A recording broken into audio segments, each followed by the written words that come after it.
So I want to go back to robots, because this is a big topic right now. People are very, very worried. As always with a new change, the first thing we see is the negative. So everybody says, well, yeah, all these, our ability to automate jobs, not just manual jobs, but now increasingly intellectual jobs and creative jobs, is going to get out of control, and suddenly everybody's going to be out of a job. And how do we survive? And how does the world work? And that is a wonderful discussion, because right behind it, there's some economists beginning to come in and say, wait a minute, hold it, time. You guys are falling into something called the lump of labor fallacy, which says that there's only so much work that needs to be done, and therefore, if the work, some of this work goes away over here, then there's fewer jobs.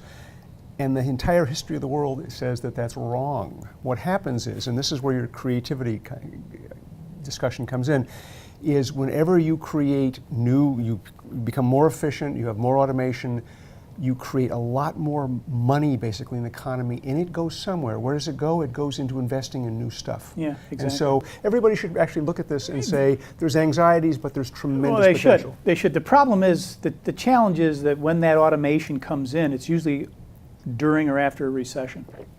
And corporations need to be more efficient, cities need to be more efficient. So that's where the worst shakeout happens. And that's when the politicians come in and misunderstand the idea. And they say, your jobs are being eliminated, I'm going to create new jobs. And so this fear factor sets in, because it usually takes 5 to 7 years, sometimes longer, for the rest of this stuff to catch up. Well, it's also the other problem is it's also geographically based, right? That company closes its doors, that's 300 people right here, right now. Now, the same technology that's closing the doors of that factory may be creating 1,000 jobs someplace else. Exactly. But if this is your community and these are your 300 jobs, that's your problem. And you're the mayor. You got a challenge on your hand. But the argument I think that we try to help them make is that this is what really happens in the world. But B, there's a way around that, and it's not creating one job at a time. No. It's allowing these conditions to be operable and then to flourish. So you're not creating one job or 10 jobs, because for every 10 jobs you create, you're going to lose 20 because of the factors you cite. So how do you create new industries? How do you realign your whole community to think about approaching the new economy in a different way as this expansion continues to take place? Because this comes down to, in a lot of ways, to a planning and economic development and growth issue. And I don't think most people have figured out how to even look at that, much less how to begin to invest in it, right? Well, and the question I want to ask the urban planner is, I'm looking at the how urban do you planner plan for a future in which the only thing you know is there will be an increasing rate of disruption?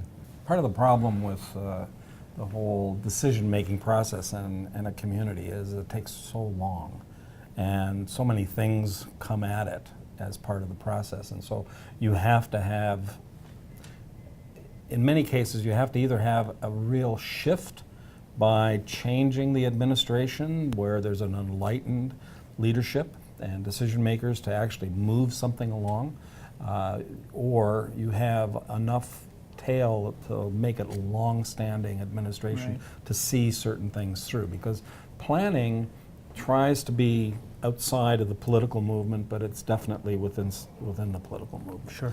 It recognizes that it must have the ability to get consensus. So there's a whole thing about citizen participation and involvement. And planners are slow to pick up on this because they live in this political world, because politicians tend to be slow. Yeah.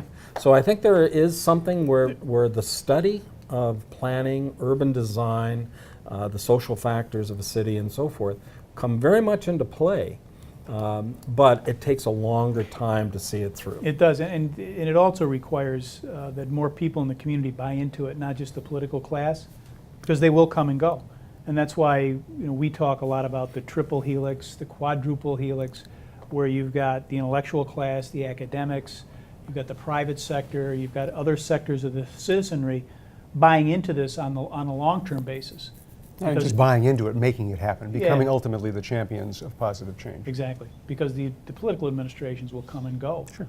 But the groups that will be there forever have to have some sort of an influence over the long term. And historically that hasn't been the case, but in intelligent communities it is the case. And I think that's what's allowing some of these places to not only survive but to prevail. People aren't stupid. Well, they are stupid, but they're not suicidal. And what I think you're seeing in a lot of these communities is a response to the idea that they may not exist, that their children, and that, when I say may not exist, their children may not be there, their culture may not be there, certainly their jobs won't be there. And they're slowly but surely responding to it because they don't want to perish. They don't want to lose their languages. They don't want to lose their heritage. Those things are all in play. And when I talk about the poetry of place, that's really what's at stake. And I think people have woken up to that, as human beings are very good at doing. But like you say, John, it's a planning process that is accommodating time and long periods of it, which is really frustrating to people. The other thing I think people should be thinking about doing is understanding how to manage their own disruption, internally and then out in their communities. As a personal and civic skill? As an exercise in Zen Buddhism. Well, that too, yes. Because things are always changing. They always have been changing. We just had this sort of 70-year ride of prosperity in the West where things looked stable, but they're always kind of flying apart in different areas. Oh, right? Lately it's just happened at once. So we got to now accommodate that as part of our thinking about our communities. A long memory is a lovely thing. I read a lot of history, and the thing that it always comforts me with is it's always, always, always been this bad. Yeah, exactly. And it's always really been good this now, actually, by comparison. Let's change the subject just for a minute because I want to. There's less violence in the world now than there ever was before. Yes, there's less violence, less poverty, right. Cleaner air, better. The world is better in so many ways, but what do we think? We think it's terrible.